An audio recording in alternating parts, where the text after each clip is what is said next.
Bonjour à toutes, bonjour à tous. Bienvenue ici depuis le stade Roland-Garros. Nous sommes au pied du cours central pour cette troisième masterclass de cette matinée. On va aborder aujourd'hui un enjeu qui est très important, un enjeu d'actualité, avec à mes côtés Fabrice Vigreux de l'école Écor. Bonjour Fabrice.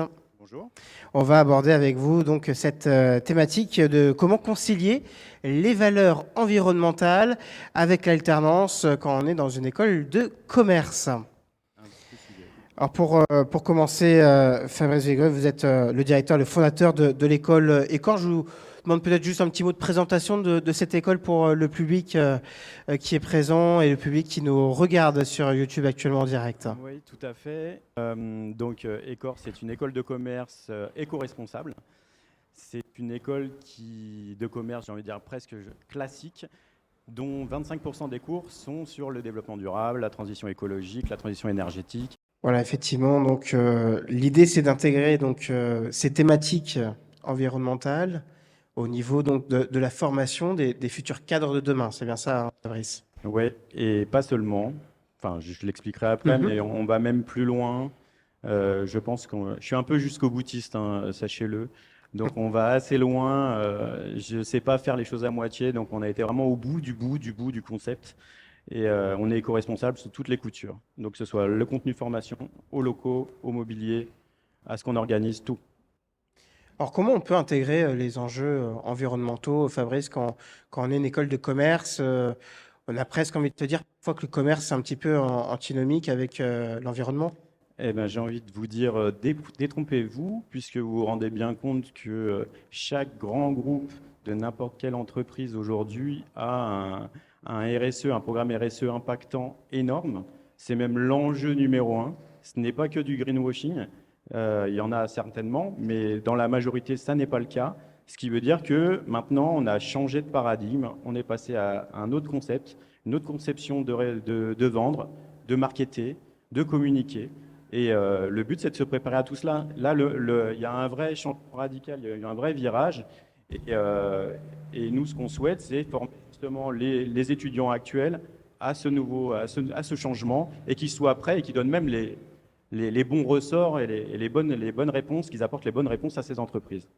Alors, Fabrice, on a vu des figures médiatiques émerger ces dernières années. Je pense à Greta Thunberg notamment, qui est assez emblématique sur la question.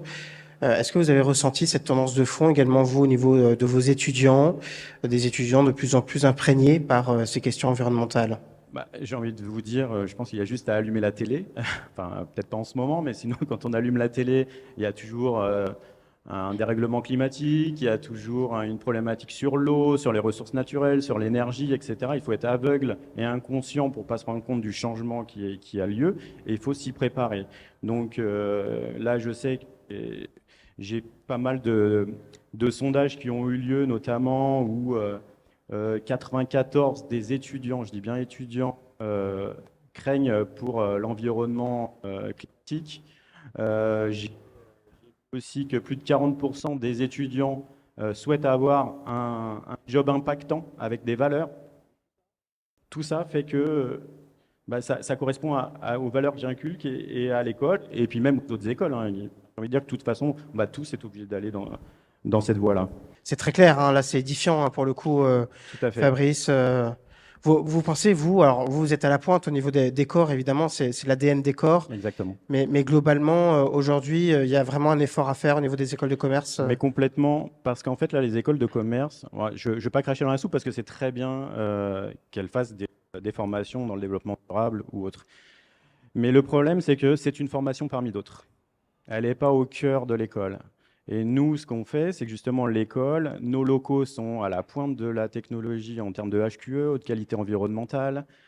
Notre mobilier éco-responsable, on fait le tri sélectif, même nos distributeurs automatiques sont avec des produits bio, locaux et sourcés. Enfin, j'ai envie de vous dire, voilà, tout ce qu'on peut faire, le max du max, on va au maximum.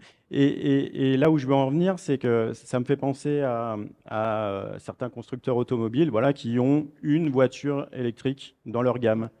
Mais on ne peut pas se revendiquer et être éco-responsable en n'ayant qu'une gamme de voitures. Voilà. Et ben donc, les écoles de commerce, sans cracher dans la soupe encore une fois, ils ont un programme. Moi, tous les programmes des corps seront éco-responsables, quelle que soit la filière, que ce soit en ressources humaines ou en management commercial. Le but, c'est que vous soyez aptes et compétents pour préparer le changement.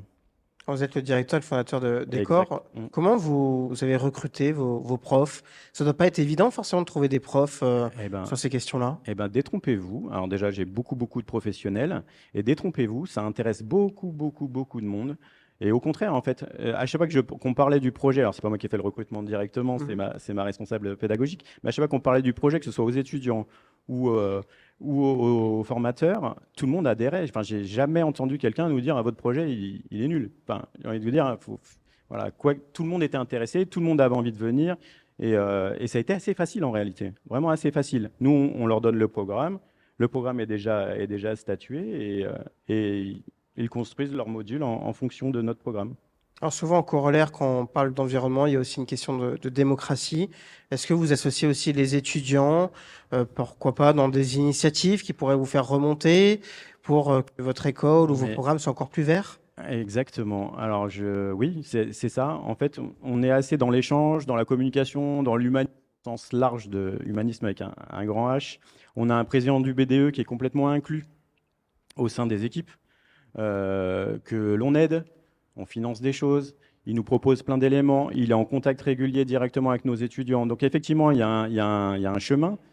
Et comme un peu, si vous avez bien compris, un peu la genèse de tout ça et la personnalité que je suis en train de vous montrer quelle est ma personnalité et que je suis un peu jusqu'au boutiste, vous vous doutez bien qu'en fait, je me suis arrêté sur rien. J'ai dérogé sur rien. On a donné le maximum sur la pédagogie, on a donné le maximum sur les locaux et l'environnement et on a donné le maximum ensuite sur euh, l'aide, l'entraide, le suivi étudiant, l'alternance. Donc, comme on est au max, comme on est au maximum sur tous les éléments, j'ai dérogé sur rien. Il y a forcément des choses qu'on va être un peu moins bien ou on n'a pas eu l'idée, etc. Donc, évidemment qu'on est dans l'échange. Et heureusement qu'on est dans l'échange. On ne pense pas avoir la science infuse. Loin de là, loin de là. Fabrice, vous avez un discours très direct, très franc. On vous remercie d'ailleurs.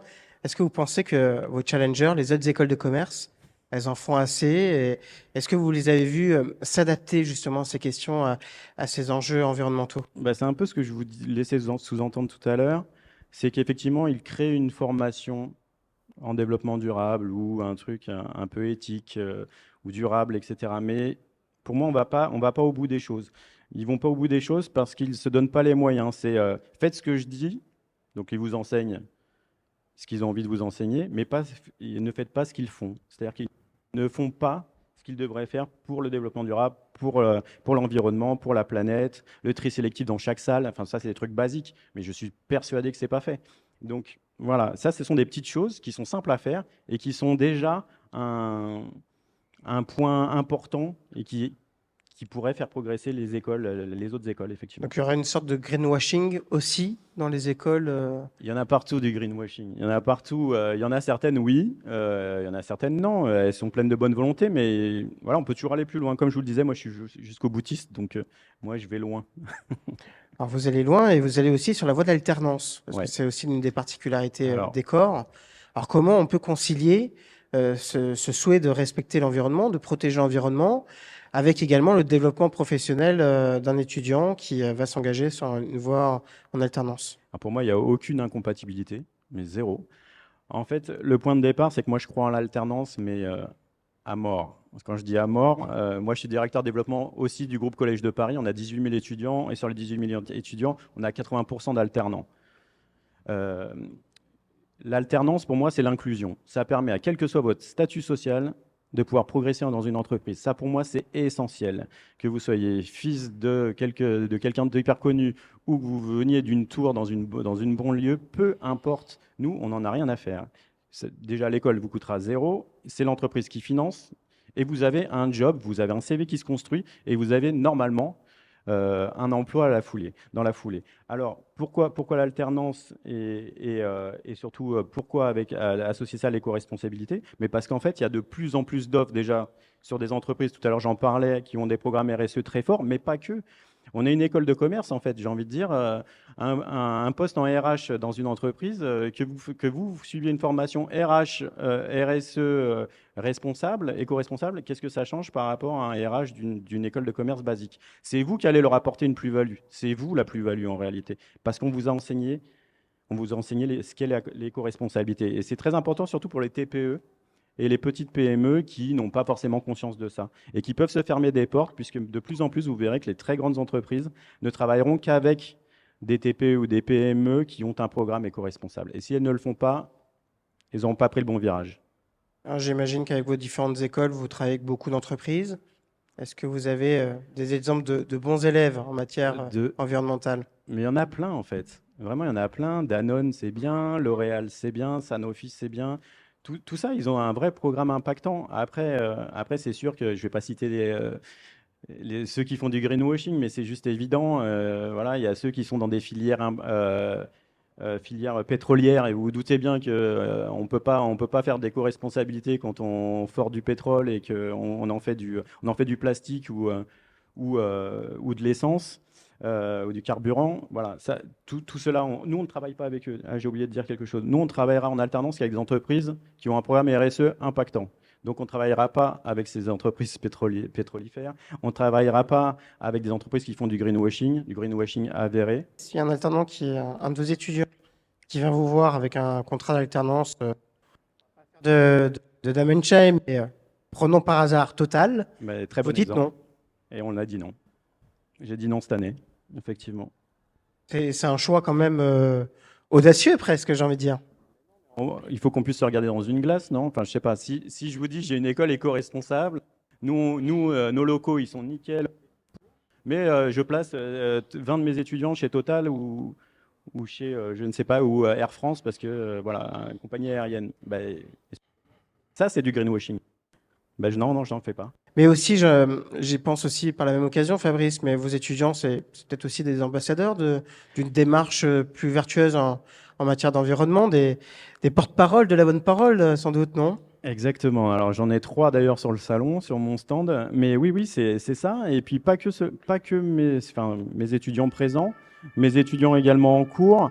Et grâce à leurs activités associatives, que ce soit maraude ou ramassage de détritus, voilà, on organise pas mal de choses.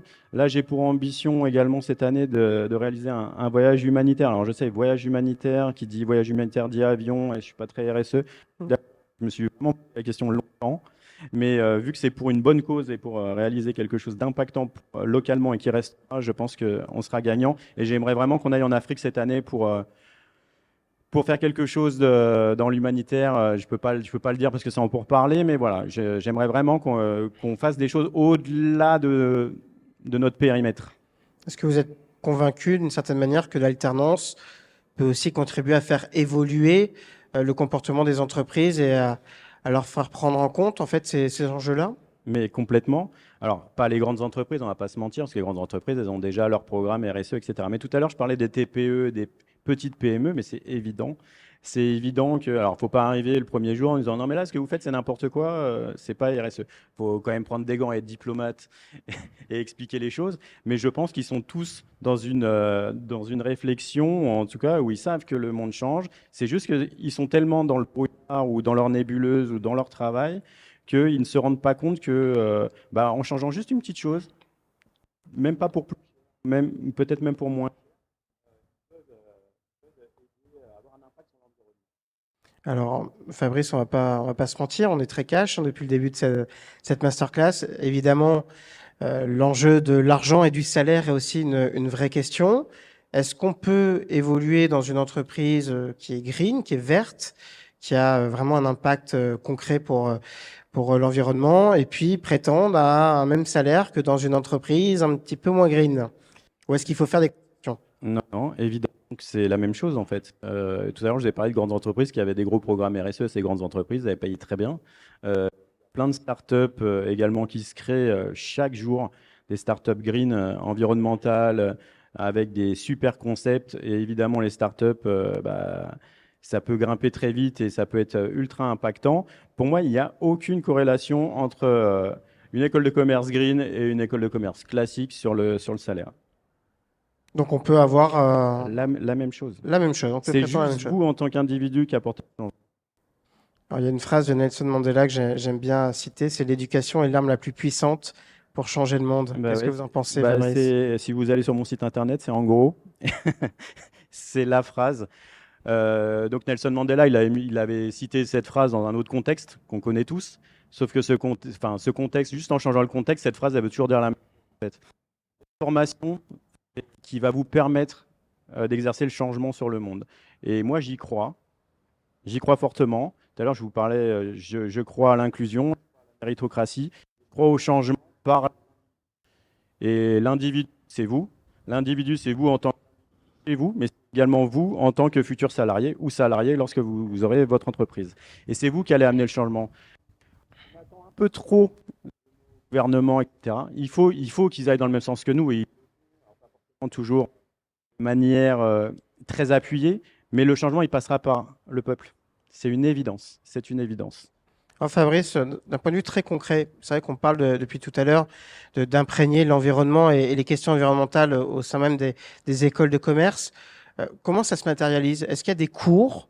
Et si, est-ce que vous avez par exemple des exemples de cours qui sont enseignés dans votre école sur ces enjeux environnementaux? Oui, mais il y en a plein en fait. Il y en a plein. Par exemple, alors, il y a des cours enfin, sur les certifications et les labels pour pouvoir les comprendre. Vous allez avoir des cours sur la transition digitale durable, la stratégie durable.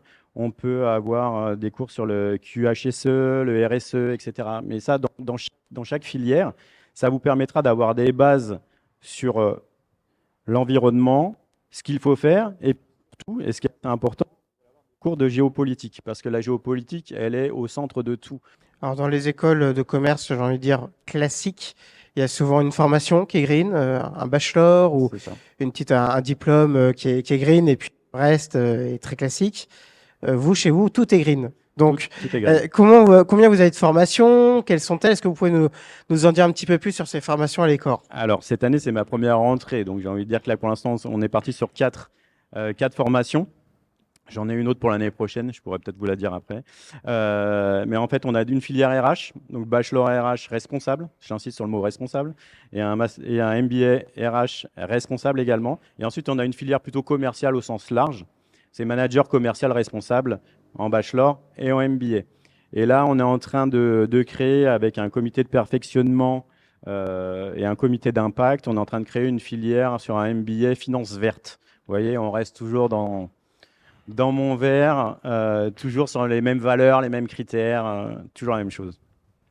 Et est-ce que aussi le rôle d'une école, ça serait pas aussi d'accompagner ses étudiants même après l'obtention du diplôme? Souvent, on a tendance à considérer que l'école, bah, ça s'arrête quand on a le diplôme et puis après, il y a plus trop de contact. Est-ce qu'il n'y aurait pas aussi un devoir, un travail de suivi de vos élèves? Alors évidemment, j'ai envie de dire que les étudiants qui sont passés par Ecor font partie de la famille, donc déjà premier point, première chose. Ensuite, il y aura un suivi, on suivra nos alumni évidemment. Le but également, c'est de savoir dans quelle entreprise ils travaillent, ce qu'ils font, et pourquoi pas prendre des apprentis de chez nous, et puis venir faire des masterclass au sein de notre école. Transmettre, c'est important de transmettre. La transmission, c'est hyper important. Et puis on fait quelque chose qui dure dans le temps, qui est, je pense, on doit être les seuls à le faire, comme beaucoup de choses que je viens de dire depuis tout à l'heure. On va planter un arbre pour chaque diplômé. Donc, en fait, chaque diplômé viendra planter son arbre. Et ça, c'est important parce que justement, cet arbre, il va perdurer dans le temps.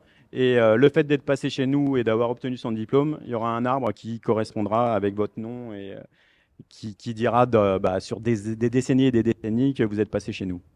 Alors, à quel poste on peut prétendre quand on sort des corps? Est-ce que ce sont forcément des postes à vocation à visée environnementale dans des départements RSE ou est-ce que ça peut être aussi des postes plus généralistes? Alors, l'avantage, on est ouvert à tout, puisqu'on a la formation environnementale, mais on a aussi la formation classique. Donc en fait, on peut faire les deux. En réalité, ça nous ouvre plus une école de commerce classique, puisque là, on peut vraiment tout faire. On peut se spécialiser, ne pas se spécialiser, rester dans quelque chose de large, mais avec une optique que on peut changer le monde, on peut prendre des décisions qui ont un impact environnemental, qui ont un impact pour l'entreprise, parce que le but, c'est quand même que l'entreprise ne perde pas d'argent, on va être d'accord. On est là pour faire perdurer le business, c'est quand même le point de départ. Mais si on peut avoir des bonnes pratiques en faisant gagner de l'argent, c'est encore mieux. Est-ce que vous avez aussi ce sentiment que ça dépasse même le cadre de la France où c'est vrai que la France, on est quand même assez en pointe sur certaines de ces questions environnementales. Est-ce que vous trouvez aussi qu'à l'étranger, à l'international, on se saisit un petit peu de ces sujets de plus en plus? Alors en Europe, on se saisit, on ne se saisit pas du tout, notamment les pays à forte croissance de population, notamment en Asie, hein, la Chine ou l'Inde, où là, en termes de pollution par habitant, c'est assez important. Euh, je pense que ça fait partie des choses qui vont se propager petit à petit. De toute façon, on n'a pas le choix. Il y a 17 objectifs de développement durable de l'ONU prévus pour 2030. Donc, de toute façon, ces pays-là seront obligés d'y passer. Sauf que nous, ces 17 objectifs de développement durable, on se les approprie déjà en France et encore plus au sein des corps, puisque ça fait partie, on est parti de ces 17 objectifs pour faire nos formations et nos programmes. Chacun mène sa vie, sa barque. Il y a un grand penseur qui s'appelle Kerry James, qui est un peu mon idole en tant que rappeur, qui disait on est tous le capitaine du bateau de ses efforts. Et ben voilà, c'est ça. C'est ça. C'est à vous de vous battre. C'est vous qui allez construire votre vie. Hein. C'est pas moi. C'est pas moi. Moi, je vais vous donner les clés. Nous, on va vous donner les clés. On va essayer de vous aider au maximum, de vous entourer. Mais c'est vous qui construisez votre vie. Nous, on vous donne. On vous fait la courte échelle. À vous de sauter le mur.